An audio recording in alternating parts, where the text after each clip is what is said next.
So I'm so pleased to see all of you here this morning, bright and early. This is fantastic, so well done you. This morning we have quite an interactive session, so ideally I would have loved to have questions throughout the session, but I think it's going to be a little bit difficult to get the microphone around. So what I suggest is that we have the three speakers and then hold your questions, and we'll have a group discussion at the end, if everyone's okay with that. And also the guys at the back, come forwards. We want you to be in the discussion, so let's make it nice and cozy. So this morning we're going to be talking about screening tests, performance tests and questionnaires in returning to play. And Mario's asked some great guys. I've got a group of three fantastic speakers who will share their experiences with you.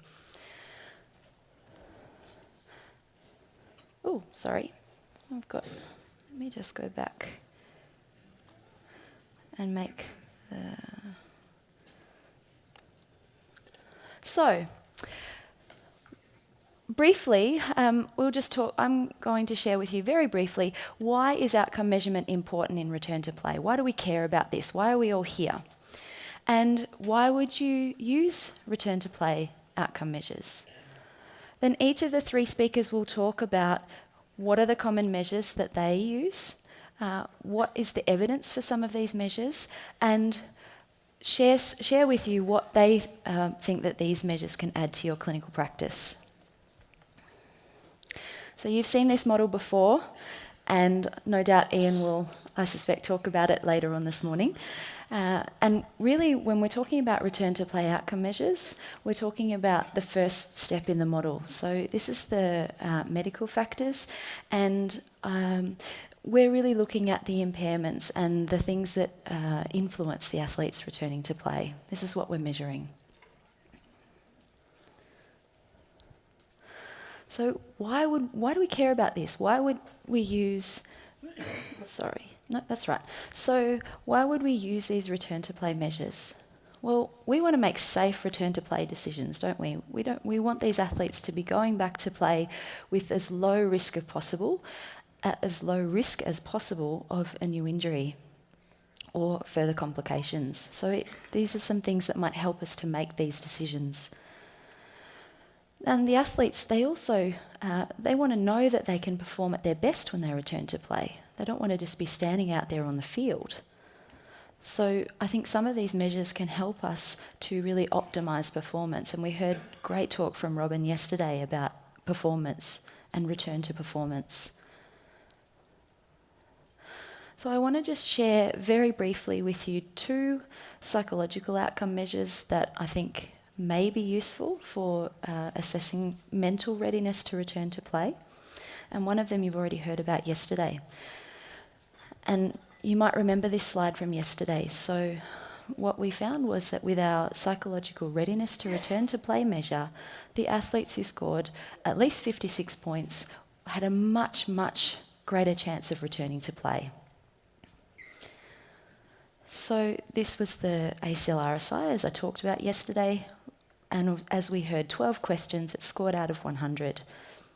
And it's assessing confidence, emotions and risks, or the athlete's assessment of risks.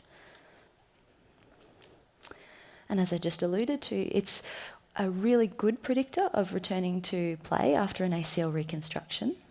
And in fact, in the research that we've done, it's come out as the best predictor for return to play.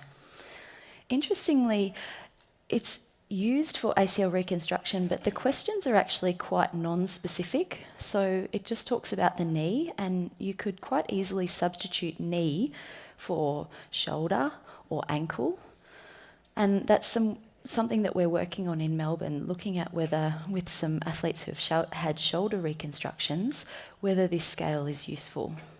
So perhaps we've got something to use for other injuries as well.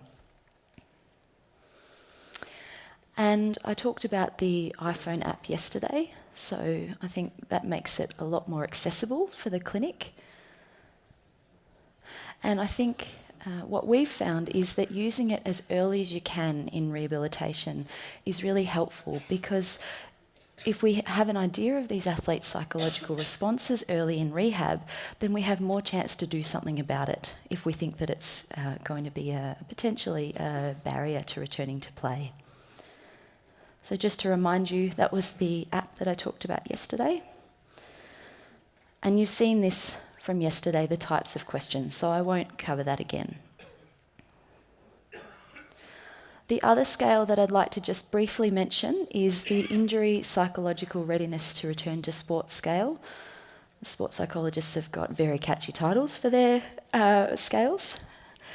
And this is 6 questions, and it's all about confidence to return to play. And this is injury non-specific, so it might be useful for any type of injury that you're dealing with. The research, and there's not a whole lot on this scale, but what has been found is that as the scores on this scale go up, the mood disturbance or the negative mood goes down. So it seems to be measuring some improvement in the psychological response. And the scores increase with rehabilitation, during rehabilitation and after return to play. So as these athletes are building their confidence through rehab, we're able to pick up those changes with this scale. And again, I think with this scale, you want to be using it as early as you can in rehabilitation, because it gives us that chance to intervene potentially if we think that it might be useful. So last slide. These are the questions that are included in this scale. So it's about, as I talked about, confidence, so overall confidence. It talks about symptoms, so confidence to play without pain, about giving 100% effort. Do they really feel like they can give that full effort? Do they have confidence in their injured body part? And importantly, this idea of confidence to be successful. So that links back to our return to performance idea.